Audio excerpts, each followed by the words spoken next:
నిజంగా నీకు గొప్ప టాలెంట్ ఉందయ్యా. 6 నెలల్లో ఆడది ఆస్తి కలిసి వస్తుందని 60,000 రూపాయలు సరుకు వాడికి అంటకట్టావు. అవును, అసలు నీకు ఫేస్ రీడింగ్ ఏమన్నా తెలుసా? ఫేస్ రీడింగ్ లేదు, మీటర్ రీడింగ్ లేదు సార్. ఆ మాట ఎక్కడో చదివినట్టుగా గుర్తు.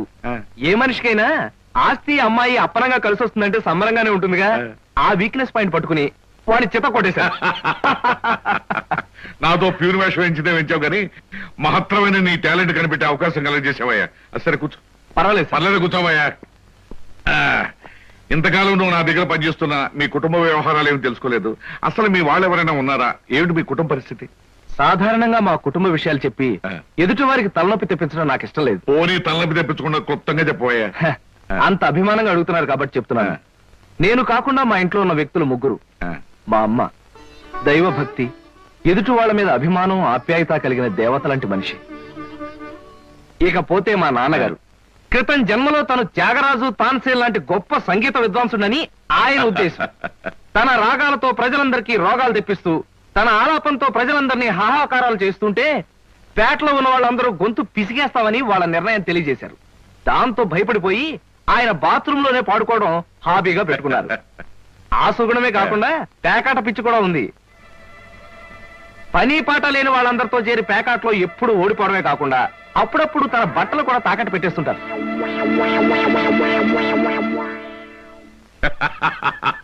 ఇక మిగిలింది మా తమ్ముడు సినిమా యాక్టర్ చిరంజీవి. ఏమిటి, సినిమా యాక్టర్ చిరంజీవి మీ తమ్ముడా? అబ్బే కాదు సార్, మా తమ్ముడు బాబ్జీ చిరంజీవి అభిమాని. అలా చెప్పు, లేకపోతే చిరంజీవి మీ తమ్ముడు ఏమిటి, నీకు ఉద్యోగం ఏంటి అనుకుంటున్నా? అబ్బే కాదు సార్. ఇక యథాశక్తి వాడు చదువు సంఖ్యలు మానేసి సినిమా థియేటర్ల దగ్గర కటౌట్లకు దండలు వేయడం, చిరంజీవి సినిమా రిలీజ్ అయితే పిచ్చిగా రెచ్చిపోయి థియేటర్ దగ్గర గోల చేయటం ప్రస్తుతం వాడి జీవిత జయంగా పెట్టుకున్నాడండి. అది సార్ మా కుటుంబ పరిస్థితి. అంటే ఇంటెల్లపాదికి సంపాదించి పెట్టేవాడు నువ్వు ఒక్కడవేనన్నమాట. చూడు మిస్టర్ కృష్ణ, నీ కారణంగా మన కంపెనీ ఎంతో అభివృద్ధిలోకి వచ్చింది. అందుకు ప్రతిఫలంగా మీ కుటుంబానికి సాయం చేయడం ప్రొపరైటర్ గా నా కనీస ధర్మం. ఈ నెల నుంచి నీ జీతం 1000 రూపాయలు పెంచుతున్నాను. Okay? Thank you sir, thank you very much. ఆ విధముగా జూదమునందు అన్ని పోగొట్టుకున్న పాండవులు అరణ్యవాసములకు బయలుదేర్రి. ఆహా, ఏమి రాశాడయ్యా మహానుభావుడు. ఎవరు? వాల్మీకి మహాకవి. The law of diminishing returns states that the more you consume of a product, the more you పరీక్షలు కదన్నయ్యా, చదువుకుంటున్నాను. ఓహో, చదువు. అలాగే. అమ్మా అమ్మా. వస్తున్నాను బాబు. చేసేది సేల్స్ మెన్ ఉద్యోగం. నీడ పట్టును ఉండకుండా ఎండనక వాననక ఊరంతా తిరిగి అలసిపోయేస్తుంటాం. నీ కష్టం తెలుసుకుంటే నాకెంతో బాధగా ఉందిరా కృష్ణ. కాఫీ తీసుకో బాబు.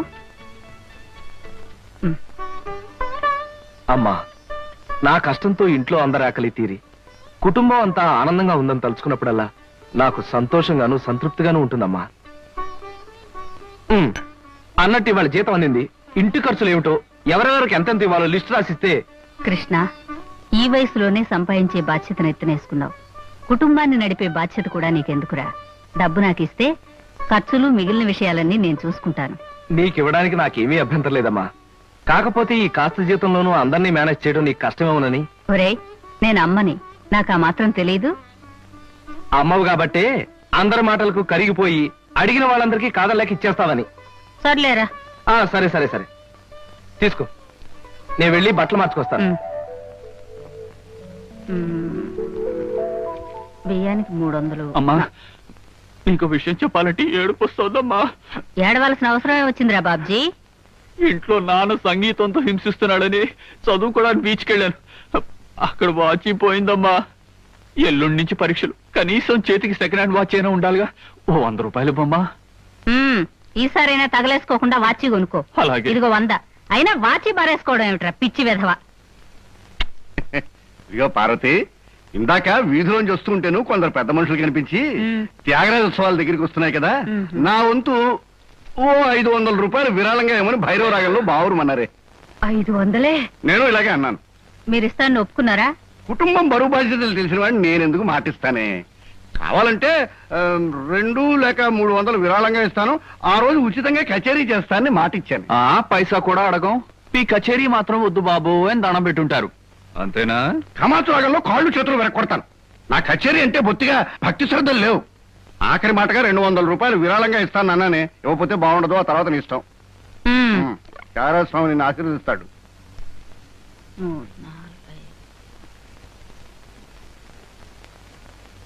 అమ్మగారు పాలకు డబ్బులండి. అమ్మగారు పచారీ సామాన్ డబ్బులండి. అమ్మగారు నా జీతం అండి. అమ్మగారు పాలకు డబ్బులండి.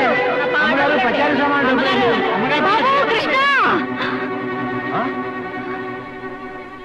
నా వల్ల కాదురా. అమ్మా, డబ్బు సంపాదించడం ఎంత కష్టమో ఖర్చు పెట్టడం కూడా అంతే కష్టం అమ్మా. ఖర్చు పెట్టే విషయంలో మనసుని మమతని కాస్త కట్టేసుకోవాలి. రే బాబ్జీ, బాబ్జీ, ఏంటన్నయ్య? నీకు 100 రూపాయలు ఎందురా? Watch beach. ఆ? వాచ్ బీచ్ కొట్టానంటే దవడ వాచి బీచ్లో గోచితో పరిగెడతావు రాస్కెల్. ఇదేంట్రా? అరే, ఇది ఎక్కడ దొరికిందన్నయ్య? ఆ చమల్లాల్ కొట్లో నువ్వు తాకట్టు పెట్టిన చోట దొరికిందిరా. 75 రూపాయలు ఇచ్చి విడిపించి తీసుకొచ్చాను. ఆ 100 రూపాయలు ఇట్టించి వాచ్ తీసుకో. చూడు, ఎక్కువ భయం నటించక. రేయ్, మొహమ్మద్ కొట్టానంటే భూపాల్ రాగంలో భారీ ఎత్తున ఎడుస్తావు. సినిమా హాల్లో తెరల మీద పువ్వులు చల్లడానికి, చిల్లర చల్లడానికి వాచీలు తాకట్టు పెట్టుకుంటారా? అడ్డగాడిదా అని. వాడు అడ్డగాడిదైతే మరి ఏమిటి? త్యాగరాజోత్సవాలు జరిగి నెల కూడా కాలేదు, మళ్ళీ త్యాగరాజోత్సవాలు ఎక్కడి నుంచి వచ్చానన్నా? అవి త్యాగరాజోత్సవాలు కాదురా, సంగీతం నీకు తెలీదు. అవి రాగరాజోత్సవాలు. మాయ రాగరాజోత్సవాలు. సరే, పేకాట ఆడడానికి ఇంట్లో అబద్ధం చెప్పి డబ్బు తీసుకోవడానికి సిగ్గుపడాలన్నా. రే, నువ్వు చెప్పుడు మాటలు చెడిపోతున్నావురా. నేను ప్యాకెట్ ఆడుతున్నాను ఎవరు చెప్పారా నీకు? ఎవరు చెప్పారా? ఎవరు చెప్పారు? చెప్తా, చెప్పు. పిచ్చివాడు. ఆ మూట ఏమిట్రా? ఈ మహానుభావుడు పేకాట్లో ఓడిపోయి బట్టలన్నీ తాకట్టు పెడితే విడిపించి తీసుకొచ్చాను. అవ్వా, ఓహో, అందుక ఇందాక పేపర్ అడ్డం పెట్టుకుని గదిలో పరిగెడుతున్నారు. ఏమండి? మొగుడు ఏమైనా అంటే కళ్ళు పోతాయే. ఇక నేను చెప్పాల్సింది ఏమీ లేదురా. ఇదిగో 200 రూపాయలు. 100 రూపాయలు ఇవ్వరా. పితృభక్తి లేదు. చూసావమ్మా, ఖర్చు పెట్టడంలో నీకు నాకు ఉన్న తేడా. నువ్వెంతో కష్టపడి తెచ్చి డబ్బు వెళ్ళిలా తగలేస్తారని నేను ఎలా అనుకుంటానురా. అన్నట్టు మర్చిపోయాను, ఇంటికెళ్ళావిడే అద్దె కోసం కబురు చేసింది. ఓహో, అదో సమస్య ఉంది కదూ. నేను వెళ్ళి తెలుసుకొస్తా. ఏమండి, టిఫిన్ రెడీ చేశాను, రండి తిందురు గాని. తినడం పడుకోవడం తప్ప ఏమీ చేత కాదు. రావయ్యారా, అద్దె డబ్బులు తీసుకొచ్చావా? ఆ పని మీద వచ్చానండి. కానీ టిఫిన్లు పెడుతూ ప్రొఫైల్లో నుంచున్న మిమ్మల్ని చూస్తుంటే అదేదో సినిమాలో రేఖలా అనిపించి అక్కడే నిలబడిపోయానండి. కొంచెం ఇటు తిరుగుతారా? అరే రే, కొద్దిగా అటు తిరుగుతారా? అయ్యో, నువ్వు మరీ చెబుతావయ్యా. నేను రేఖలా ఉండడం ఏమిటి? ఆ అమ్మాయి నాకన్నా కొంచెం సన్నం అనుకుంటాను. సన్నం కాబట్టే మీ అంత అందంగా కనిపించదండి. చూసారా, మీరు అలా నవ్వుతూ ఉంటే మీ బొగ్గ మీద సొట్టలు బాబీ సినిమాలో డింపుల్ కపాడేలాగా అనిపిస్తున్నారండి. ఆ పిల్ల నాకన్నా 1-2 సంవత్సరాలు చిన్నదనుకుంటాను. చిన్నది కాబట్టే మీ అంత మెచ్యూరిటీ ఆవిడలో లేదు. పొరపాటున మీరు పెళ్లి చేసుకున్న హౌస్ వైఫ్ గా సెటిల్ అయ్యారు గాని మీరు గనక సినిమాలో చేరినట్లయితే ఆ శ్రీదేవి జయప్రద మీ ముందు ఎందుకు పనికొస్తారండి? అదేమిటయ్యా నుంచోనే మాట్లాడతావు? కూర్చో, టిఫిన్ తిందు గాని. దాందే ఉందండి. అస్సలు మీ ఫిగరు కలరు కాలేజ్ అమ్మాయిలు కూడా ఉండదండి. నువ్వు మరీ పొగిడేస్తున్నావు బాబు. ఇంకో దోశ వేసుకో. టిఫిన్ గా నన్ను పిలిచి దోసేసుకొని అతను పెడతానేంటి? అబ్బా, నీకెప్పుడు తిండి పిచ్చే. ఇంటికి వచ్చిన గెస్ట్ కు పెట్టాలి కదా. గెస్ట్ కి పెట్టి నాకు అభ్యంతరం లేదు, కానీ నాకు కూడా తగలే. తినండి. బాబు, నీకు హార్లిక్స్ కావాలా, బోన్విటా కావాలా? ఉల్లాసానికి ఆనందానికి వాడండి హార్లిక్స్. అయితే అదే తీసుకొస్తాను. ఏమండి, 1 మినిట్. వెనక నుంచి మీ మూమెంట్స్ చూస్తూ ఉంటే ఆ మూమెంట్ ఎలా ఉంటుందో ముందు నాకు చెప్పు, నేను తర్వాత దానికి చెప్తాను. అదేమిటండి అలా విసుక్కుంటారు? ఆ అబ్బాయి ఏదో సరదాగా మాట్లాడుతుంటే. ఏమండి, ఆయన ఇప్పుడే ఇలా విసుకుంటున్నారు. ఇక నేను అద్దె డబ్బులు ఇవ్వలేనన్నా అనుకోండి, ఇంకెంత విసుకుంటారు? ఆయన విసుకోకుండా నేను చూసుకుంటానుగా. మీరు ఊరుకోండి. చూడు బాబు, అద్దె ఈ నెలలో ఇవ్వలేకపోయినా వచ్చే నెలలో ఇద్దు గాని. థ్యాంక్స్ అండి. టిఫిన్ తిను. ఏమయ్యా, నా తిండి తింటూ నాతో అబద్ధం చెప్పకూడదు. నిజం చెప్పు, మా ఆవిడ శ్రీదేవిలాగా జయప్రదలా ఉందే? మీరు అడిగారు కాబట్టి నిజం చెప్తున్నానండి. మీరు మాత్రం ఈ పక్క నుంచి చూస్తే శత్రుఘ్న సిన్హాలా ఉన్నారు. హైట్ విషయంలో కొంచెం తగ్గారు కాబట్టి రిషి కపూర్ గారి, పెరుగున్నట్టయితే అమితాబ్ బచ్చనే. అసలు మీ పర్సనాలిటీకి ఈవిడ ఎలా పెళ్లి చేసుకున్నారండి? ఏమిటోనయ్యా, నా తలరాత నా కర్మ. నిజానికి అదృష్టం బాగుంటే ఏ రేఖలో శ్రీదేవిలో చేసుకోవాల్సిన వాళ్ళే కదా. ఫ్యూచర్ లో చేసుకోవచ్చేమో. Anyway, best of luck. ఈ దశ కూడా వేసుకో. Thank you. పళ్ళు కూడా ఉన్నాయి. అలాగే. ఏరా మళ్ళీ అబద్ధాలు చెప్పి ఆ దంపతులిద్దరిని మోసం చేసి అద్దె బకాయి వేశావు ఏ అమ్మా జీవితంలో బ్రతకాలంటే మాటలైనా ఉండాలి నోట్లైనా ఉండాలి హ్మ్.